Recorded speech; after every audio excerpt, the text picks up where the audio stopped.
ময়মনসিংহের ভালুকায় দীপু চন্দ্র দাস হত্যা মামলার আসামি মাসুমের জামিন। চলুন বিস্তারিত জেনে নিন। ময়মনসিংহের ভালুকায় মিথ্যা ধর্ম অবমাননার অভিযোগকে কেন্দ্র করে দীপু দাসকে নির্মমভাবে পুড়িয়ে হত্যার ঘটনায় নতুন করে আলোচনার সৃষ্টি হয়েছে। এই চাঞ্চল্যকর মামলার অন্যতম আসামি মোহাম্মদ মাসুম উচ্চ আদালত থেকে 1 বছরের অন্তর্বর্তীকালীন জামিন লাভ করেছেন বলে জানা গেছে। এ ঘটনায় সামাজিক যোগাযোগ মাধ্যম সহ বিভিন্ন মহলে মিশ্র প্রতিক্রিয়া দেখা দিয়েছে। অনেকেই মনে করছেন, এমন গুরুতর অপরাধের মামলায় আসামির জামিন পাওয়া বিচার প্রক্রিয়া নিয়ে সাধারণ মানুষের মধ্যে প্রশ্ন তৈরি করছে। অন্যদিকে চিন্ময় কৃষ্ণ দাস ব্রহ্মচারী পুলিশ হেফাজতে থাকার পরও একটি হত্যা মামলায় গ্রেফতার হয়ে বর্তমানে কারাগারে রয়েছেন।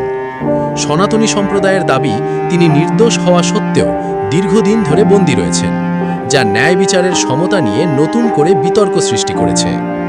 একই রাষ্ট্র ও একই আইনের আওতায় ভিন্ন ভিন্ন মামলায় আসামিদের ক্ষেত্রে ভিন্ন পরিস্থিতি তৈরি হওয়ায় সাধারণ মানুষের মধ্যে বিভ্রান্তি ও উদ্বেগ বাড়ছে। সচেতন মহলের মতে, এ ধরনের ঘটনায় নিরপেক্ষ তদন্ত ও স্বচ্ছ বিচার প্রক্রিয়া নিশ্চিত করা জরুরি। সনাতন ধর্ম এসডি, চট্টগ্রাম।